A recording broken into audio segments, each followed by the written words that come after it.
Hey, what's up, guys? Thank you for joining us once again. This is another episode of According to Kaz and Queen. And as always, I'm Kaz. And I'm Queen. And we want to welcome you out to episode number 15 of According to Kaz and Queen. So we've been doing this for 15 weeks. 15. It's one of the most consistent things that I think that we've ever done together. I enjoy it. You do? I do. That's good. I'm glad you do. I'm glad I do enjoy too. it. This is about the longest that we've done something without, just having a knockdown, drag out argument and you threatening to quit on me. I will do that. You'll do it in a second. Admittedly so. We'll do it in a second. It doesn't even matter. In the middle of a show, too, as a matter of fact. Just get up and just walk off. And then, we'll talk about it later on. It's happened. But this has been enjoyable.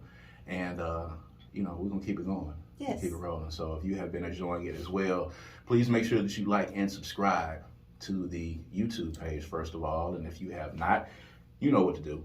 Right up under my finger, you can look right there. And that's where you can subscribe to the YouTube page. And you can also follow us on all streaming services. We are on Spotify, Apple Music, Amazon Music, Google Podcast. However you listen to your podcast, we are there. So just put in According to Kaz and Queen, and it's going to pop up, and you'll be able to check out all of the fantastic episodes that we have. A lot of great conversations and a lot of responses to some of the conversations, particularly, last week's show, and we'll talk about that a little bit. We'll get into it, but let's go ahead and get this started. I think one of the big things that we talked about, and everybody was kind of talking about, but I wanted to kind of get your take on it, is Nia Long, the Nia Long gate, as it were. For those of you that have been under a rock and don't know, the coach of the Boston Celtics, and do not let me mispronounce his name. I know his first name is Ime. I will not. You're not going to even attempt? I will not get in front of these people and, mispronounce his name, and I don't have it in front of me. But at any rate, he was engaged to Nia Long, and he has now since been suspended by the Boston Celtics for having a relationship with a female staffer, which in most corporations that I think both of us know of, it is kind of frowned upon, being that he was in a position of power in the organization. And apparently, a lot of people went off at the very beginning, and, they were mad that the Celtics brought this up, and, we can still talk about why this was news as opposed to Brett Favre stealing money again. But apparently there's some other parts to this story where he could possibly have been doing some inappropriate things or making some inappropriate contact. Either way it goes, he's been suspended. But the story that came out of this, of course, on Black Twitter and in other places, is that how could this man cheat on Nia Long? That was the question that was asked. And I saw a variety of answers and responses out there, but I'm interested in hearing what you think about that. Why not Nia Long? Why not? Why not Nia Long? I agree. Why not Nia Long? That's really all I got to say on that. I mean, where would the premise come in that, there's a certain level of woman that should not get cheated on? It's ridiculous. That's just what people say to have something to say. One man's treasure is another man's trash. I mean, it's true indeed. And in most instances, it looks nothing close to the treasure that you have at home, in most instances that I've seen. That's true. And the pictures that I saw, allegedly one of them was a former WNBA player, a black woman, and then allegedly there was a white woman as well. That was connected to the management of the Celtics that, he had this quote-unquote inappropriate relationship with. So I'd have to he wasn't married. They wasn't married. And if you're not married. So I have to assume that there is something written within the policy of the Celtics that this is inappropriate, and he broke organizational policy. Mm-hmm. That's that. Without divulging it. Oh, he didn't tell nobody. He didn't. He couldn't tell nobody because he was creeping. There you go. There you go. So, I mean, I think, for a lot of people out there, this is standard corporate policy in a lot of instances that relationships need to be divulged, and especially if one of the persons is in a position superior to the person that they're having a relationship with. That's pretty standard. I can't supervise you if we're involved. That's standard, and it makes sense. If I'm supervising you at night, I can't. If I'm supervising you, period, because you can influence me if you got the right kind of snatch, or you're slinging. Yeah. Yeah. I can't really. It's not even like business wise. It's just not smart. And for a company or corporation, that's them protecting themselves. And that's true. So Twitter, Black Twitter, and all this talk and yapping about the cheating, that's not even the biggest issue. The biggest issue is the abuse, because it could be deemed as abuse if he is involved with a woman who is who he's supervising or overseeing. Mm-hmm. That's really what needs to be discussed. His moral character, yes, but his also professionalism ain't there either. Yeah, and the case is with dudes, in a lot of instances, men are not really that bright all the time. We're not really extensive and difficult creatures to discern. I can say that as a man. And it just depends on why he cheating, like what he looking for. Nia Long may not be fulfilling what he needs. It appears that he was. Not that I'm saying cheating is okay, but right. It appears in this instance he was just, fucking who was close to him. Just whoever was in the general proximity at the time that is ready to get down. How long has he been the coach? It's been a couple of years now. I don't really follow the Celtics. It's not my squad. So they've been together for at least 10 years. We know that. So him and Nia Long. So within that time frame, he got the job as yes. Okay. Yes. Which I didn't know initially that he had been dating her that long. She had done an excellent job. Maybe no one really cared, but she had been doing an excellent job of keeping her relationship out of the limelight.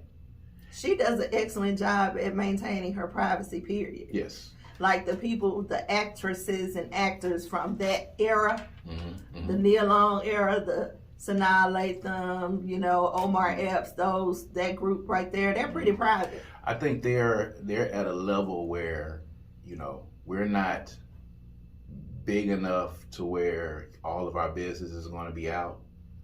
We're not big enough to where we can't, go out in public on a date without TMZ pulling up. TMZ is not pulling up to Nia Long. Well, they are now. But, TMZ isn't pulling up to Sanaa Lathan and... I don't know if it's because they're not big enough, because they're actively working. It's not that they're not big enough. It's just that they have maintained a level of privacy this whole time, and they know how to operate within that boundary that they've set. And it also goes to say that these people nowadays who become famous on social media, they have to maintain their relevancy on social media. Right. So they likely are calling paparazzi or going where the paparazzi are, so that they can so they can get that. But these older, more seasoned actresses, they didn't start their career that way, so they're not, finding relevancy. Yeah, in that area, except for Taye Diggs, who has a young girlfriend who came out in the era of social media, which is drawing him to do it, even though he did it before, but definitely more. Are you back to watching? No. You were a little miffed. No, I still don't watch it. He's funny, though, still. He is funny, but it's not the same. Because of the relationship. Because all the time, every time he posts, he's posting her. They're like a duo, and he's like playing the side. He's the sidekick. He's the funny man. But he's the funny man, so we don't need him to play the sidekick. She should be playing the sidekick if it's gonna be some, and she shouldn't be in every video, because the videos he did alone were hit every time. I used to laugh my butt off. Now it's and I might be a little I Yeah, might I mean, be a I little gotta- biased I because gotta I don't ask you, 'cause particularly care for how April has handled herself. the girlfriend. Yes. So now his videos are not that funny to you because of the inclusion of the girlfriend. Yes. Still kind of the same content. It's not really. So are you saying He picked a part of what he was presenting, and that's what he does all the time now. He picked a part, like he used to do that, but it wasn't just that. Now that's just what he does. This I guess the idea is like teaching her how to be famous or whatever. He's like a dance instructor or something. It used to be a lot of other things that he would do. Like he'd just be riding in the car and sing, and it'd be hilarious. You know, I'd like to see more of those things. So he's gotten less funny after the girlfriend. Girlfriends make you less funny. No, I didn't say that. I didn't say he wasn't funny. I said I don't like that he has to play that one role. I'd like to see him. I'd like to see him get back to the plethora of things that he was doing that were funny instead of this one thing that he's honed in on, which happens to include her. Let me ask you this. Would you just prefer to see him alone on social media? Not necessarily. I see what you're doing, trying to put me in a box again. That's not what I'm saying. I'm just asking. I'm saying if he's going to put her in the videos, he needs to be, I'm watching his page for him. If I want to see her, I go to her page. So what I would like to see is if he was going to do a video with her, that he be the main focus, not her, A, on some of the videos. It ain't even got to be all of them. And B, I'd like to see him go back to randomness instead of, organized noise per se. I got you. And the randomness was funny to me. So we got off on a tangent a little bit on a Tay. You've been waiting to bring that one up. Tangent. The Tay Diggs thing? Yeah. I mean, we've talked about it. I don't hear the... You like to try to make it seem like I stopped fooling with people for crazy reasons. I mean, that's not the case. I'm trying to make you, like you're a weirdo or anything. I was just asking. It's a lot of ladies that probably say that they, don't frequent his page as much now that he has a girlfriend. Okay. At any rate, getting back to the Nia Long thing, what should she do at this point now that this has happened? Exactly what she's doing. Be quiet. And I think she said, she didn't say anything directly. I think she did. She said she needed support and prayers, which I don't even feel like she why did you have to even talk about that? Like, it's 20 people right now in this neighborhood getting cheated on. Why you got to come tell us I don't know. I just telling feel us that you got cheated on. I just feel some kind of way about the big dealness of it. Like, I don't really feel like this is something that was news. I don't feel like we need to be having a whole conversation and debate about Nia Long getting cheated on. It ain't the first time. Hopefully it'll be the last. But it might not be. I'm sure she's been cheated on before. Absolutely. So why is this a big deal? Because he's the Celtics coach? Because a white girl is involved? Personally, if you want really my 2 cents that you didn't ask for, I think it became an issue when one of the people connected to him was a white girl. I absolutely believe that. I think it became an issue. And of course the Celtics, they pretty white. I mean, yeah.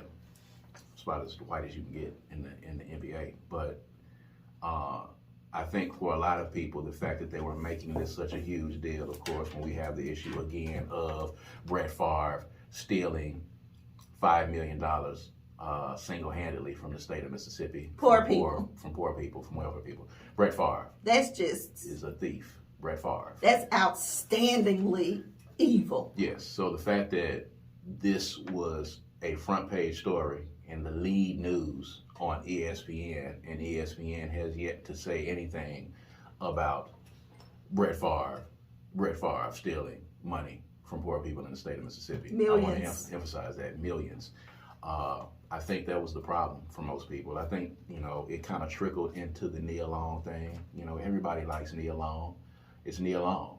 What's not to like? So they're figuring, this guy must be crazy to cheat on Nia Long, but, I mean, we assume Nia Long is the Nia Long we see in front of the camera.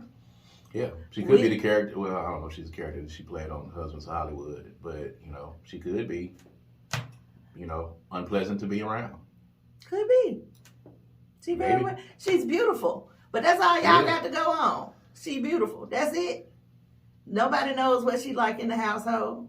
I mean, nobody knows, and nobody deserves to get cheated on. But this premise that, because it's Nia Long or if it's Beyonce, Beyonce got cheated on. It's Beyonce. Yes, she did. See what I'm saying? Now, when I talk about Tay Diggs, don't try to put me in a box over here. You're trying to put me in a box and you're trying to put words in my mouth. Then, I say Beyonce gets cheated on and your eyes just light up. Well, my eyes lit up because I knew some kind of way we was going to get to Beyonce getting cheated on. I mean, Beyonce got cheated on, and I'm not saying Beyonce, is the quintessential black woman. Are you not? I'm not saying that why at all. She come up? I'm just saying. Sound like you were saying even Beyonce got cheated on. That's what it sounded like. Well, we don't know if Michelle Obama's got cheated on. We don't know. We don't know. We don't know, and maybe we won't know. Or if Barack got cheated on. There you go. We don't know. But I can say that beyond a shadow of a doubt that Michelle Obama is not above being cheated on. Absolutely not. And neither is Barack Obama.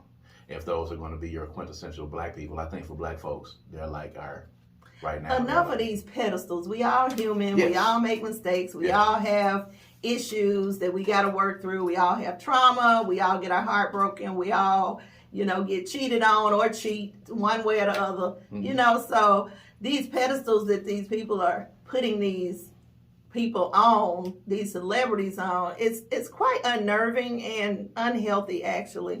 Yeah, and pedestals just to knock them off of them. Yes, mm-hmm. Hoping for the day that mm-hmm. they get to knock them off so they can talk about them for 24 hours on social media. It's a tragedy. It is a tragedy. It's a tragedy. It's a tragedy indeed. But, the moral of that is, ladies and gentlemen, if you're not married, you're single.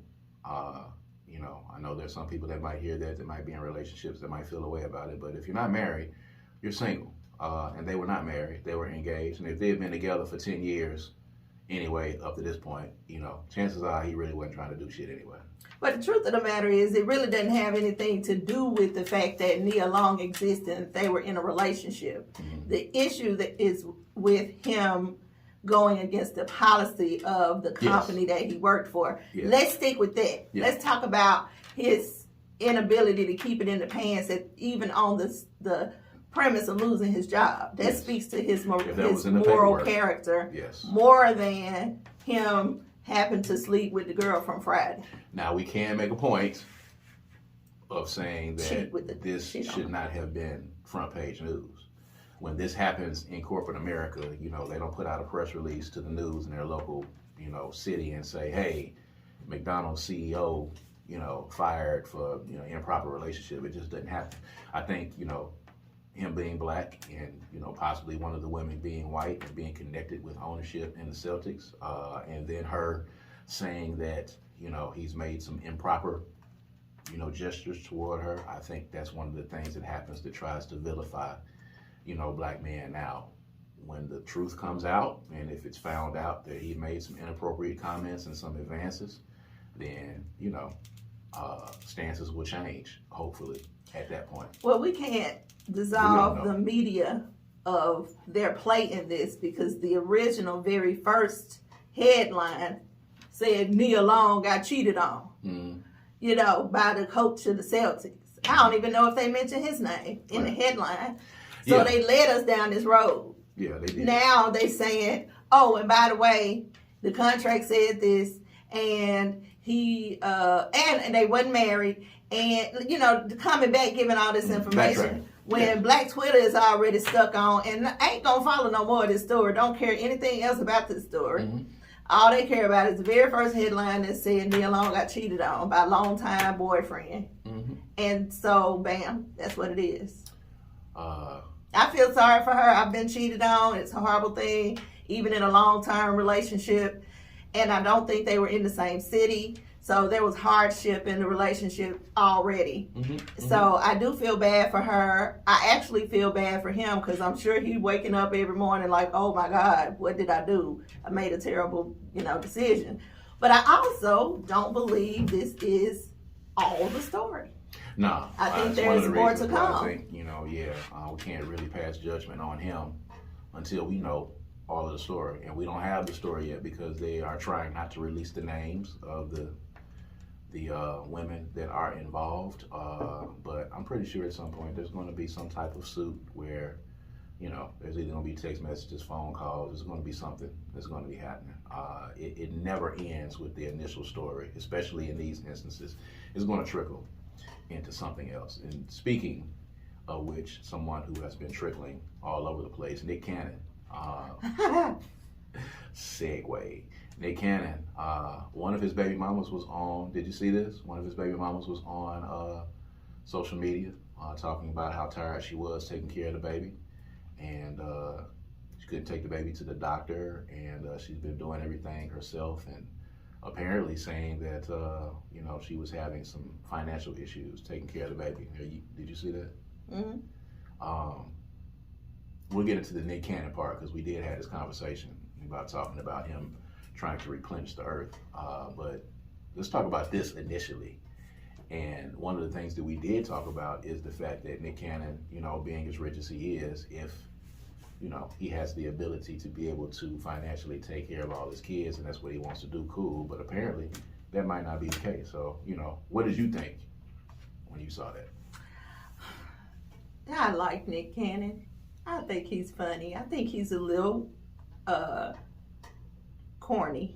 Yes. But I think he's funny. Mm-hmm. I can't wrap my head around what this guy's doing. I realize that it's not really my business to try to work out in my head, but I can't understand what he's doing.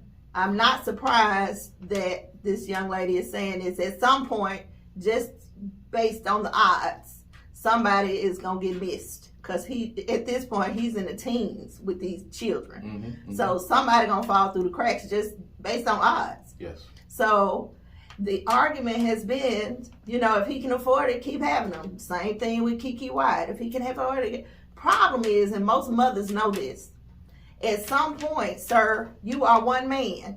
One man. Mm-hmm. I can't understand how you believe you'll be able to be the father and active, participatory, involved, loving, nurturing father Mm-hmm. to all these children. They spread all out all over the world. Money is not everything. So you can give them a place to stay. You can get them somewhere to a place a car to get around. You can put them in the nicest schools. Yes, okay, great. Where they dad at? There's no difference between a man who is poor and can't be there and a man who is rich and can't be there. They still absent, period. And I'd say that a man that's poor that is there in presence and in spirit, that they can see and tangibly touch, is, doing just as good a job as one that's able to shower them with all kinds of money.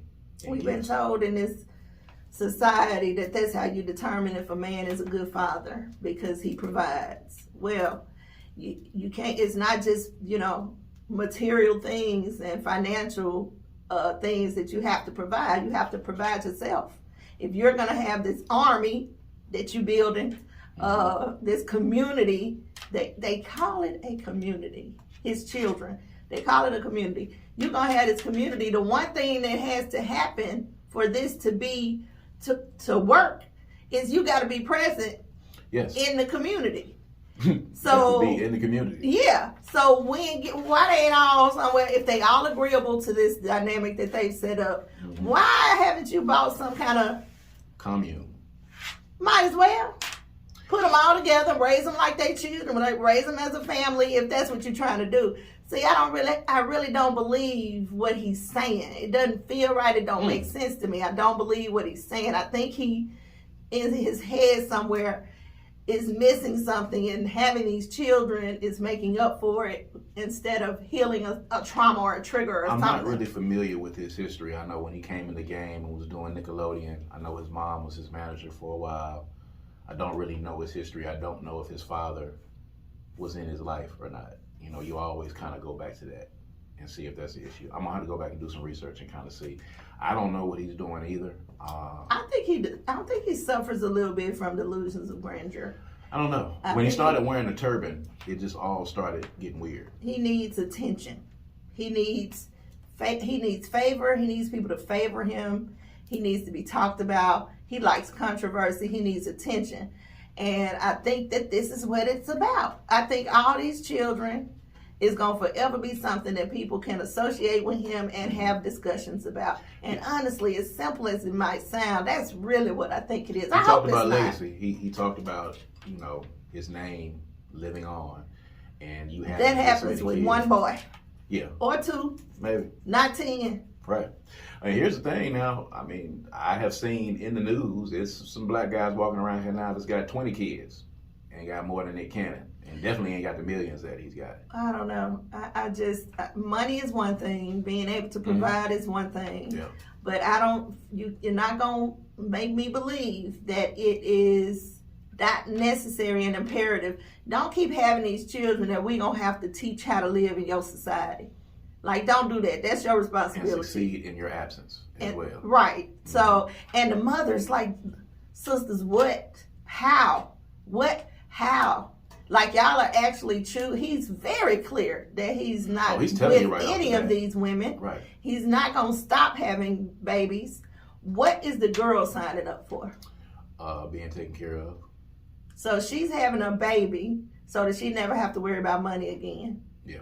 Who will probably end up having some sort of mental, spiritual deficiencies because the mother and dad is not there. And now we see this one baby mama who is saying that, you know, she's wore out and strung out and, you know, financially strapped, which I think in a lot of instances, people don't really realize when you actually do and you have the act of having sex and then you find out that you're pregnant. You know, all of that is fun and games.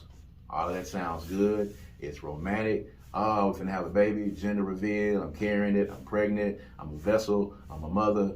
All of that changes once the baby actually gets here and you have to actually take care of that baby.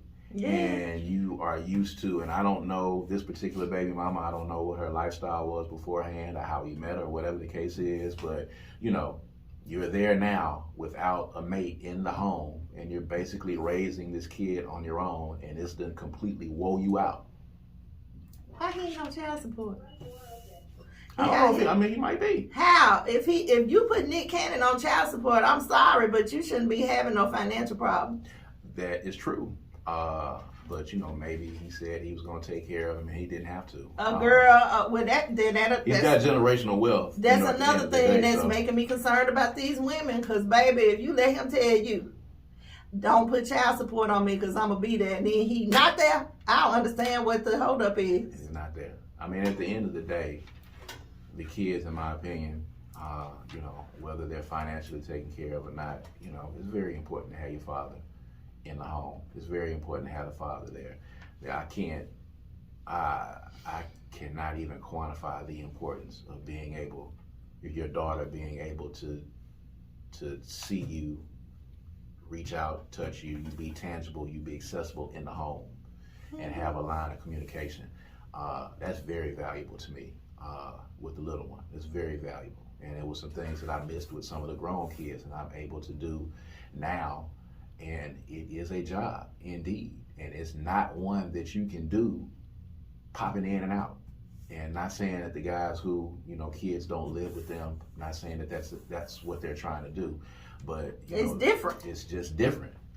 It has a different effect on the kids. It has a different effect on, you know, how they accommodate themselves into society. And I think even reacting to it, you know, the little one is going to have a different experience than her grown siblings. And women who find themselves in single parent situations that didn't choose them, we're not talking about y'all. Right. We talking about these women who have agreed to sign on with Nick Cannon's philosophy about procreation. Mm-hmm. And so multiply and be fruitful. He's not even having one mother with several children. He's dropping them off one at a time to different women, sprinkling them here and there. Almost like I'm trying to have one in every state. Even in other religions where polygamy is practiced, mm-hmm. they get 2 or 3 children. Like, so I'm not even, I can't wrap my head around it. I don't know I don't know. I can't fathom. He's saying about, legacy, multiplying, replenishing the earth. I get all of that. And I'm pretty sure maybe some of the reading and the researching that he's Who told him we need a whole bunch of Nick Cannon juice around here? I mean, I don't know if he's trying to set a precedent for men to be fruitful, which is cool. And I'm all for, populating, beautiful black babies into the world. Sure. I'm all for it. 100%. All his baby mamas ain't black. Let's do it. And there's that thing. A. And then B, it's a huge undertaking. It's a huge responsibility. Don't just be making babies and just leaving them out here, because that does more to the detriment of us at the end of the day than it more does harm than good. In replenishing. Which is why I can't understand what he's thinking. Everything he's saying is contrary to what he's doing. Mm-hmm. Like, I can get on, it might not work for me, but I can get on board if you can explain it. Mm-hmm. But what you're saying and what you're doing, Nick, they're not the same. You going ding, ding, ding, ding, ding, ding, and it's going ding, ding, ding, ding, ding, ding. It's not the same. Not the same. So, we have yet to see, if he has a plan for being able to visit these kids, to spend time with them. I'm going to go back and kind of research and see if his dad was in the home. I don't know what this could possibly be. All of this could be unresolved trauma. We could be looking at it in real time. I put money on it. But I don't know. All I know is that this woman has made these claims. People are talking about it. We have yet to see what's going to happen with that. But, we'll see within the next few months if Nick Cannon has someone else pregnant. She could be lying. She could be. It could be anything. Like, we don't know. She could be super stressed out, because it sounds like she wasn't prepared for motherhood. She was prepared for what she thought it was going to be. And she thought that maybe she was going to have a nanny or something else along those lines, and she's finding out she's got to take care of this baby, which is the harsh reality for a lot of people. Yep. And that's why it's very important. For sure. To, at least have an idea or be prepared when you're getting ready to have kids. You're not going to always. We didn't. I know the little one was one that we talked about and said, we're going to have this baby. We're going to have this baby together. And we intently made an effort to have this baby. Now, my other 2 and yours, they popped up. Or did they pop up? My 2. Mine didn't really pop up, but I was young. I was young, and I was making decisions that were not necessarily the best decisions, although I'm thankful for his presence today, and I'm thankful that I had him when I had him. There wasn't a conversation. There was a conversation, but I wasn't actually capable and knowledgeable enough to participate in the conversation. I got you. Well, I didn't have any conversations. My oldest and my son, it was a phone call and, hey. Guess what? I'm ready. And then at that point, it was like, hey, all right, let's get it rolling. Let's make it do what it do. But this particular time with the little one, we planned it and we talked about it, and it happened. And still wasn't 100% prepared. Absolutely. For what and happened. Still ain't. And still ain't prepared. Yeah, that's for sure. That is definitely for sure. So we can get to this little part here before we close. A lot of people watched the last podcast. Yeah, y'all like that one. They found some humor in it, and they found some humor in the stories, and they wanted to hear some more accounts of the timeline of the journey and the breakup time. We talked about what was happening in between, in the breakup, and we talked about the puppy that I bought to try to win you back. And you called me a deadbeat dog Called you mom. a deadbeat dog mom. Are you gonna hold on to that? Are you gonna? I'm sticking to that? I'm standing firm on that, y'all. Standing firm on it. Standing firm. Damn, I know gave what you an happened. opportunity. You were there. And you gonna and keep I was that. there. I explained what was going on. I know that. All right, we're going to do this because you didn't have the opportunity and a lot of people wanted to hear the whole story. So I want you to explain your thought process in that. I did. To where I came up. explained it. Not on the last episode. You talked about the dog knocking over the baby? Yes. Are you sure? I did. Okay. Nobody heard that though because my husband called me a deadbeat dog mom. They stopped right there. I did give you the chance to explain that though. I explained it. You did. And you still on it? You did. That was your account.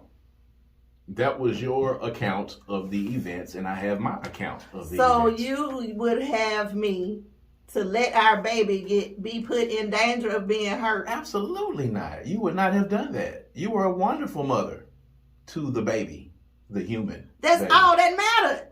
Yes, exactly. Okay, so why are you calling me a deadbeat dog mom? Because why don't you got just the say puppy. my wife put the baby before the dog instead of calling me a deadbeat dog mom? Because you're selfish, that's why. Because you only want to talk about how you had to go out there and feed the dog, which I don't really see any issue with that. Most men don't have a problem with that. I didn't have a problem with it, but most men are not wrestling with werewolves either. And I don't mean werewolf like True Blood werewolf. They were Twilight werewolves. Okay? And those of you that know, you know what I'm talking about. And she knows what I'm talking about. Are you going to sit here in front of all these people and that are listening to us and are watching us right now, you're going to say that you feel like that dog, which was your dog and bought for you, do you feel like you were the best and most attentive to that dog? Are you going to sit in front of the people and say that? Do you feel that right now, today? And I'm going to look away for you to give your response. And now I'm back. Wait a minute, did you go to sleep? What happened? You just dipped off. Looked over there, you nodded off. I could have done better. Okay. With Sheba, I could have done better. That's fair. I could have done better. That's fair. You didn't have to go into it anymore. I just wanted you to admit that you could have done better. I could have done better. There you go. But not until after I got my bearings and got my feet up under me after having a baby and being high risk. Mm-hmm. High risk. Mm-hmm. Your risk might have been high as well. Might have been, dude. You was there. I didn't say you said high risk.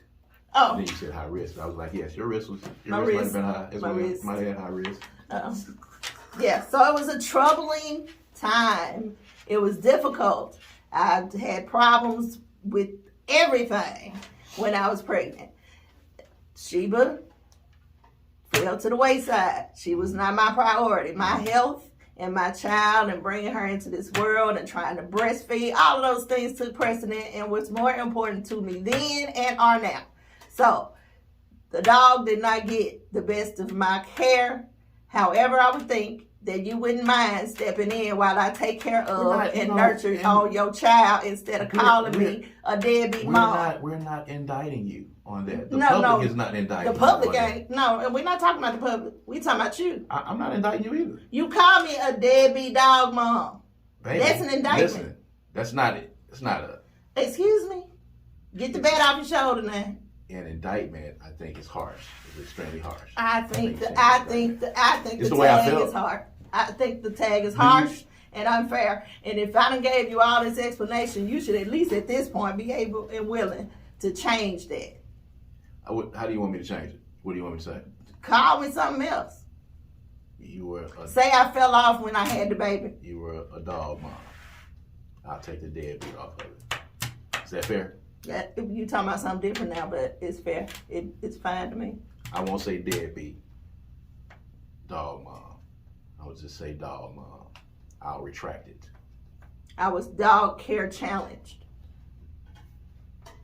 That's excellent. I will give you that. It's actually pretty good. Dog care challenged. Yeah, but I think you did a great job. You were excellent. I was not. I was horrible at it. This is what parents do. They They fill in where other ones are. You know. Well, this was an animal. It was not our human child. I did not sign on for animal care. I signed on to get you back. That's what I signed on for. You bought the dog. I bought it. What? Dude, what was going on through your brain? You thought you was just going to buy the look, dog admittedly, and then here's just... the thing. You didn't think it through. I did tell you this. I did not think about the fact that the dog would actually grow up.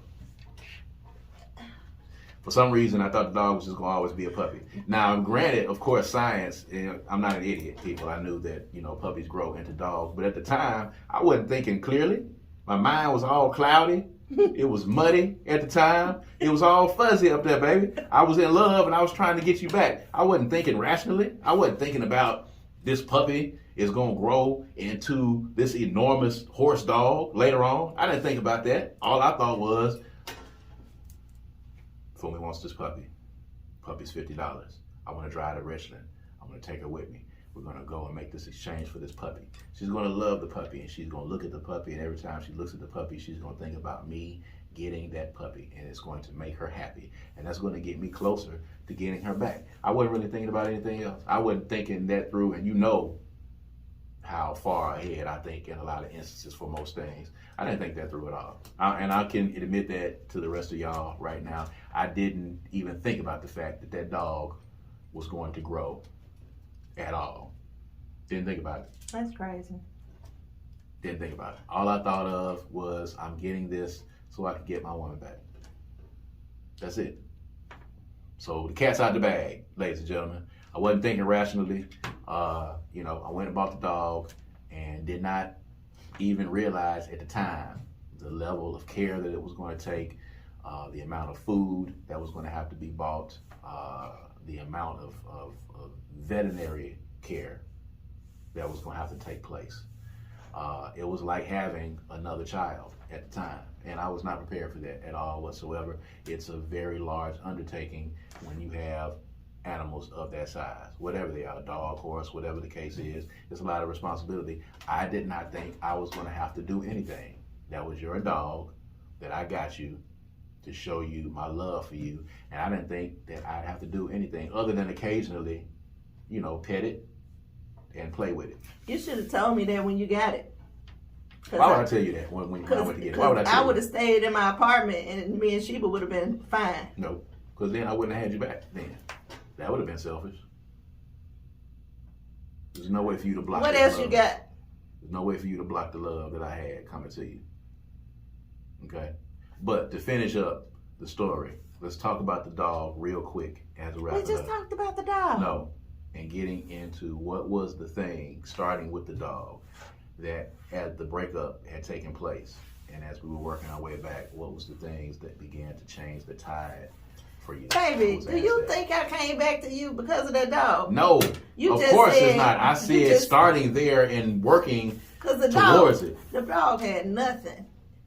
I'd like to think that fluffy puppy at the time, not a thing in the world had anything to do with me coming back to you. Okay.